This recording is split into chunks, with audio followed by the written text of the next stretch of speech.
Parents of U.S. soldiers killed in action are demanding an apology from the Republican nominee for his feud with the mother and father of a decorated U.S. Army captain. Welcome back. We want to bring you an update to the story that we brought you at the top of the newscast, where the Dallas protests had turned violent.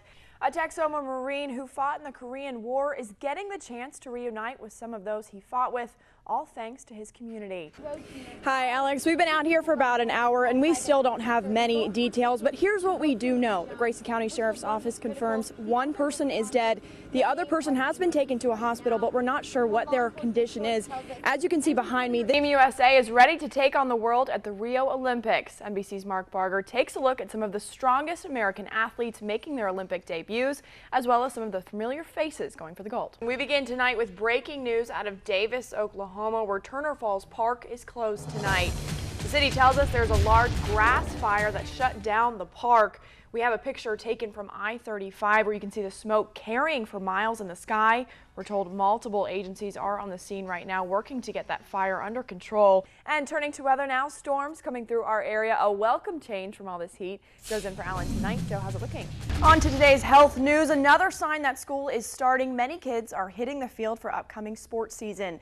What happens if your child takes a hard hit on the field and is diagnosed with a concussion? They'll definitely miss some playing time, and depending on how severe it is, you could face a mountain of doctor bills. Cornelius Hawker shows us how athletic trainers watch out for your kids so the hit they take doesn't hit your pocketbook. Police in Davis have words of warning tonight for people who like to hike. Officers tell us police have in the past hour taken away that vehicle that the suspect ditched, but they have yet to find him. Sherman police. People in one Bryan County neighborhood can rest easy tonight. We're told a standoff there has ended peacefully.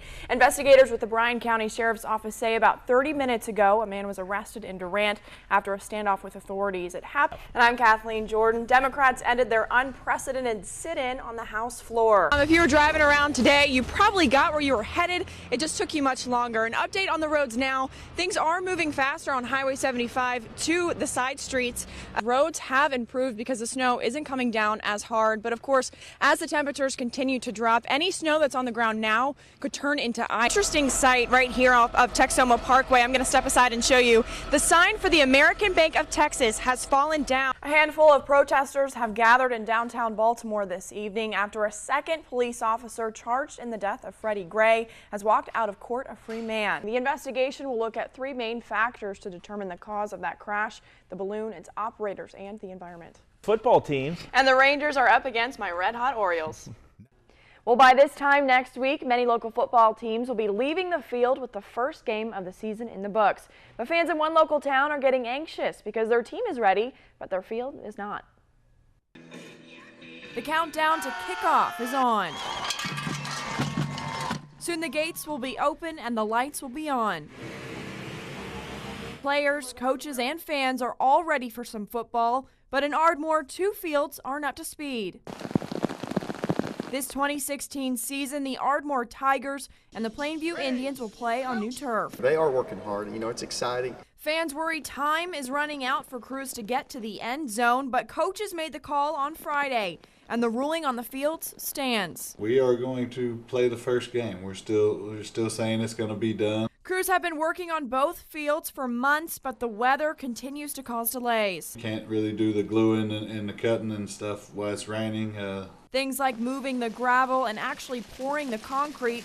But days like this aren't wasted. We're told crews are finishing the prep work, and Plainview's athletic director promises they've reached the final down. It's the labor-intensive work now of actually cutting. They have to cut out every number, every hash mark, and then sew in the white. And as the crews work hard for the season kickoff, so do the players. Our kids go out there every day and look, and they're super excited about it, and we are too as a staff. Let's go! And the Tigers host the Ada Cougars in their home opener on September 2nd, and the Indians host the Grant Generals on the 9th. And you can catch the highlights of those games and all of the other games across Texoma right here on K10 every Friday night at 10:17 for K10 First and 10. A local mother is headed to prison in connection with the death of her toddler. Prosecutors in Carter County say the Wilson woman agreed to a plea deal today. Alice Bailey was charged with child neglect after investigators say her 2-year-old son died from choking on dog food. She was given a 20-year sentence today and will have to pay a $15,000 fine. People in the small town of Wilson have been struggling to come to grips with the tragedy since it happened. Alice Bailey showed little concern when she walked into a Carter County courtroom Tuesday afternoon. Prosecutors say she entered a plea deal, this just 2 months after pleading not guilty, in connection with the death of her 2-year-old son Jacob. And as this case comes to a close, the pain for her family and friends doesn't go away. Ready for them to come home. Sad, you know, we all miss him, but we know that he's in a better place, and you know, we all accept that. But it's hard going day to day without him. Prosecutors say last April, 2-year-old Jacob Bailey died while choking on his own vomit after eating dog food. At the time of his death, reports show the toddler also tested positive for having oxycodone in his system. Neighbors remembered his happy spirit. And he was always smiling. He always had a big smile. So it's just sad. It happened on Easter Sunday of 2015. And in the days after, Jacob's death rocked the small town of Wilson. Very shocking, yes, for a small town, yeah. When we caught up with people in town then, they said they couldn't imagine the pain the family was going through. It's bad for the grandmother and the parents of the child. I really feel sorry for them. And through the pain and the sadness, neighbors said they'll stand by the family who ultimately lost a little boy. We try to help each other out here in Wilson. And we're told Jacob's father, John Bailey, accepted the same plea as Alice yesterday. He was given 20 years and will also have to pay a $15,000 fine. The family says they haven't slept or felt safe in their own home since it happened Monday morning. And their unease is understandable because the suspects are still on the loose.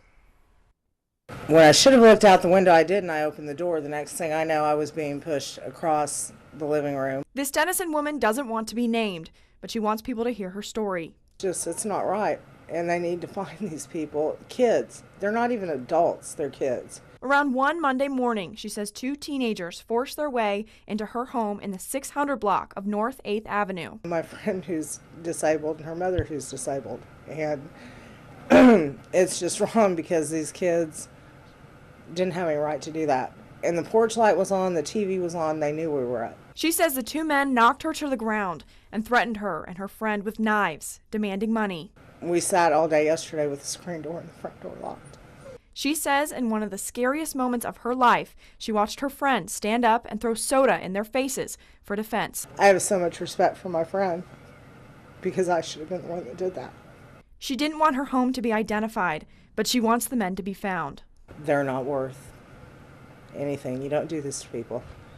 If you want things, you go out and work for them. You don't take them from people who have spent their whole life doing nothing but being good, decent people. We want people to certainly be aware of what's going on around them, and that's everywhere, whether it's this neighborhood or anywhere else. The thieves only got away with 2 packs of cigarettes, but the woman says the comfort she once felt in her own home is now gone forever, and she says they'll keep going until they're caught. I think that they've done it since then, and I think they'll continue to do it